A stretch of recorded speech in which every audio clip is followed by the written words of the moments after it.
Semoga dengan pelepah kurma ini Allah meringankan mengangkat siksa kuburnya. Malam yai basah selagi belum kering. Jadi pengaruhnya efek luar biasa terhadap di alam kubur, daun-daunan yang di alam kubur, ditaruh di atas kuburan, itu bisa menjadi sebab peringanan siksa kubur bagi ahli kubur. Termasuk daun apapun. Karena ingat, yusabbihu lahu ma fis samawati wa ma fil ardh, bahwa setiap makhluk yang Allah ciptakan dari bentuk apapun, baik tumbuhan ataupun hewan, semua yusabbihu lahu ma fis samawati wal ardh, berzikir, bertasbih kepada Allah. Maka bibarakati tasbihi, kata Rasul, semoga dengan berkah tasbihnya pelepah kurma tadi, maka orang bisa menjadi ringan siksa kuburnya. Ya. Sebelum kering, bayangkan kalau kita tiap hari diziarahi, ditabur kembang lagi, ditabur. Nah, makanya al-maqabir awalu manazil akhirah, bahwa kubur itu pertama tempat kita untuk berada di alam akhirat. Kalau selamat di awal tersebut, maka pama ba'dahu aisar, keduanya ke akhiratnya lebih mudah. Tapi kalau misalnya susah selamat dari hal tersebut, di alam kubur tidak selamat, pama ba'dahu, maka setelahnya lebih susah, lebih parah. Makanya kalau orang yang dia radunal jannah, diperlihatkan nikmat-nikmat surga, orang yang banyak ahli pahala, maka dia kayaumul ars, seperti tidurnya pengantin baru. Tahu-tahu malam pertama lewat, udah terasa pagi-pagi Allah malam begitu cepatnya, gitu kan? Kalau pengantin baru, jadi rasa malam itu ketika pengantin baru tidak terasa, saking mendapat nikmat. Tapi orang yang menunggu, yang jenuh, apalagi dengan rasa sakitnya, jangankan semalam, 1 jam deh rasanya seperti setahun, sehari. Maka di situ yang diibaratkan bahwa siksa akhirat itu 1 hari bagaikan 1000 tahun. Artinya menahan rasa sakitnya. Kata Rasulullah, sampai Rasulullah ambil pelepah korma. Kata Rasulullah, ambil pelepah korma, kemudian dibelah.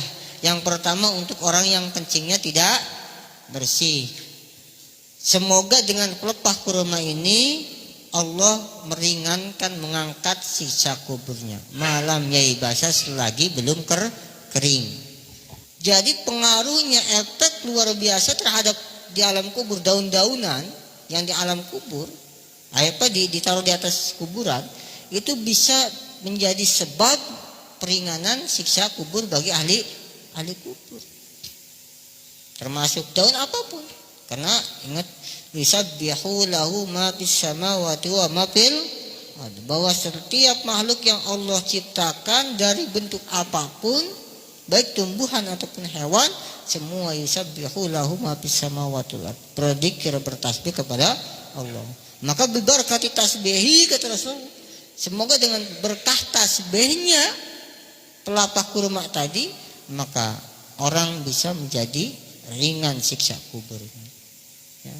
Sebelum kering, bayangkan kalau kita tiap hari diziarahi, ditabur kembang lagi, ringankan dengan sebab tasbihnya daun-daun, kelapa korma dan lain sebagainya yang masih bersih. Sampai kata Imam Nawawi dikatakan termasuk wa yuqasu bil ma'i, termasuk disamakan dengan air yang harum.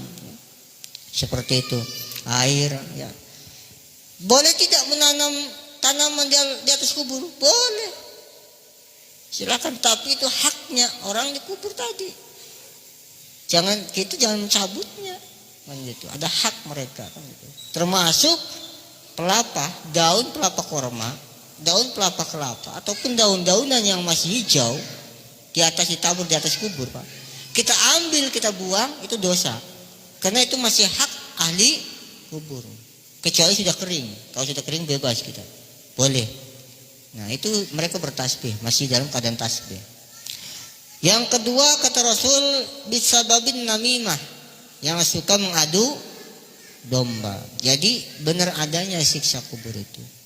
Yang paling banyak karena orang tidak benar dalam buang air kecil, buang air besar.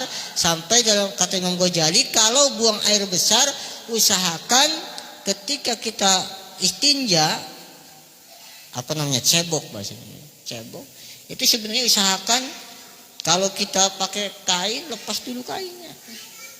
Begitu, kenapa? Takutnya cipratan kotor ini akan naik ke kain, ke baju, ke celana, maka lepaskan dulu. Dan disunahkan untuk tidak melihat alat kelamin. Makanya apa?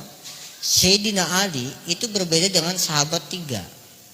Abu Bakar, Umar, Utsman itu gelarnya radhiyallahu taala anhu.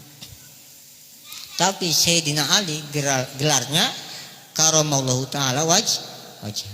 Makanya kalau kita tarawih itu kan ada Al-Khalifatur Rabi'ah Sayyidina Ali bin Abi Thalib, jawabnya karamallahu wajah.